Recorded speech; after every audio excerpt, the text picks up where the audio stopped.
তুমি দিনের শুরুতে হয়তো এমনটি ভাবো যে আমি যদি সুযোগ পেতাম তাহলে তার মতো হতাম।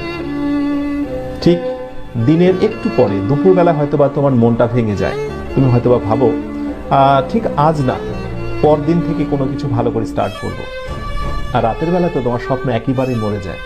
কিন্তু আমি তোমাকে যে কথাটি বলতে চাই, দেখো স্বপ্ন তো সবাই দেখে, কিন্তু ব্যর্থ হয় একটি কারণে, স্বপ্নকে লালন করতে পারে না। মনে রেখো, স্বপ্ন দেখা অনেক সহজ, স্বপ্নকে লালন করা অনেক বেশি কঠিন। স্বপ্নকে টিকিয়ে রাখতে হয়। একটি ফুল গাছে যেমন পানি না দিলে ফুল গাছ থেকে ভালো কোনো ফুল পাওয়া যায় না, ফুল গাছটা নিস্তেজ এবং মারা যায়, স্বপ্ন ঠিক তেমন। স্বপ্নেরও প্রাণ রয়েছে। স্বপ্নকে বাঁচিয়ে রাখতে হবে প্রচেষ্টা, আন্তরিকতা এবং ভালোবাসা দিয়ে। উদ্যোগ নাও, প্রচুর পরিমাণে পরিশ্রমী হও, চোখের ঘুমকে বিদায় দিয়ে দাও। প্রতিদিন 6 ঘন্টার উপরে ঘুমিও না। খুব কাজ ছাড়া অকাজে গোসিপিং করো না। নিজেকে নিয়ে একটু সময় দাও।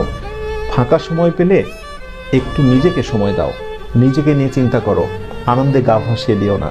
সফল হবার জন্য প্রচুর পরিমাণে ডেডিকেশন প্রয়োজন। মনে রেখো, যারা সাফল্যের একেবারে উচ্চ অবস্থানে অবস্থান করছে, অথবা সেই স্বপ্নের মেডিকেল, ভার্সিটি, ইঞ্জিনিয়ারিং কোনো প্রতিষ্ঠানে যারা আজকে টপ র্যাঙ্কিংয়ে অবস্থান করছে, নিঃসন্দেহে তারা অনেক বেশি পরিশ্রমী ছিল। তুমি কি আমাকে একটা উপমা দেখাতে পারবে, এমন কোন স্টুডেন্টের নমুনা দেখাতে পারবে যে পরিশ্রম করেনি কিন্তু প্রচুর ভালো রেজাল্ট করেছে এবং সে অ্যাডমিশন টেস্টে বেস্ট একটা রেকর্ড করেছে? Never, impossible. সুতরাং কথা একটাই, প্রচুর পরিশ্রমী হতে হবে এবং আমার বিশ্বাস তোমরা সেটি পারবে।